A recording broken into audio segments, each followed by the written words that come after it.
The best way to use an electric car is to charge it for long periods when parked.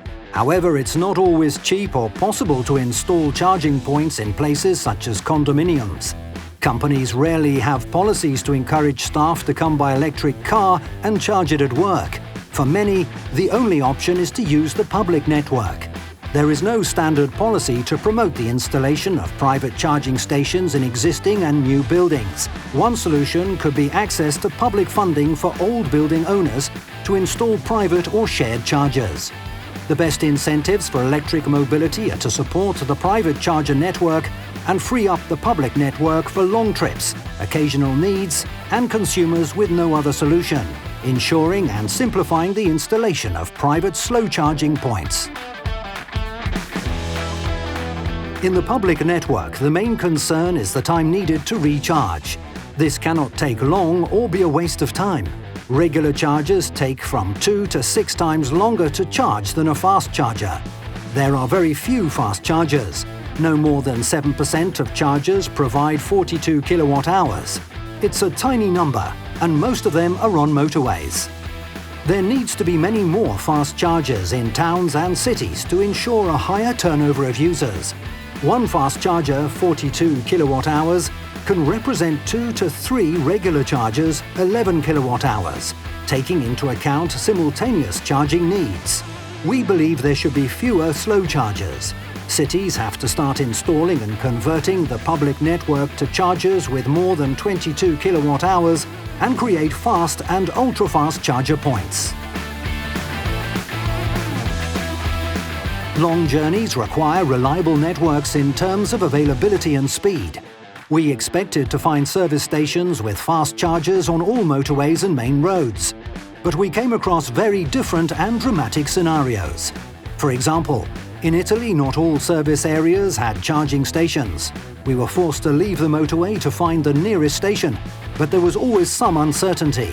On motorways in Portugal, a reasonable number of service areas already have fast chargers, but there is usually only one charging point.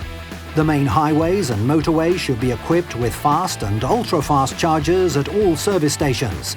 All new stations should be above 50 kilowatt hours or even 150 kilowatt hours. Each charging station should have enough charging points for the number of vehicles they expect there and always provide more than a single point. On leaving the main routes and entering the secondary roads, we discovered exceptionally few chargers. In some cases, we only found one charger in the main towns. Given the chance of it being in use or broken down, the next charging point may be a long way away in the next main town. In some areas, that can be more than 100 kilometers. This is the average range of a small electric car. In Spain, we faced the worst-case scenario. In the northern hinterland, you may have to drive 170 kilometers to find a charging station. In Italy, between Florence and Rome, it was 120 kilometers between chargers. The availability of charging stations in densely populated areas is in stark contrast to the hinterland.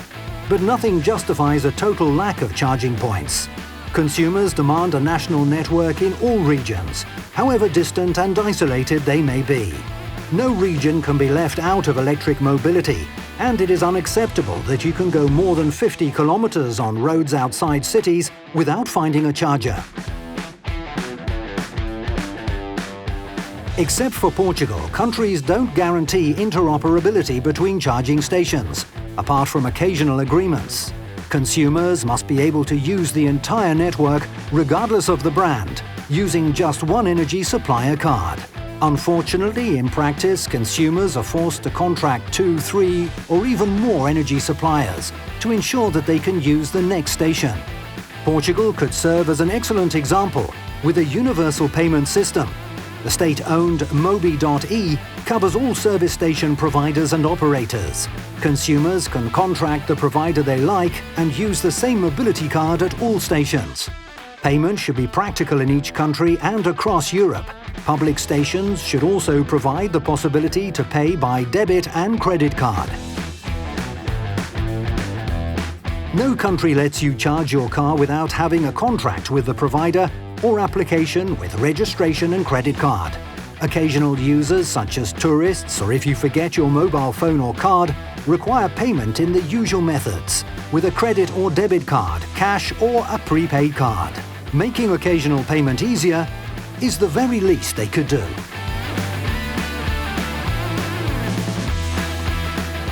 Drivers never know how much the charge will cost them. The price includes the electricity and different charger tariffs depending on time or power. The final price and conditions are not clear. Clear information about the price of energy and the tariffs must be guaranteed. There is a lack of regulation and standardization of the criteria for tariffs and extra charges. Apps can improve the experience. We used support apps in all countries that showed a map of the charger stations, but not everything went smoothly. It was never easy to find the charger marked on the map in Portugal and Belgium, or know whether it was working before you got there. In countries with app payments, the system does not always work. In Belgium and Italy, we had to call the operator to have the connection approved and start charging. Apps are a great tool, making charging more accessible and helping you plan your trip. A common data communication protocol should be created among all charging stations. Only then will apps provide reliable data such as exact location, availability, operation, price and online booking about all operators. For as long as these basic requirements are not met, electric mobility will not smile on everyone's face.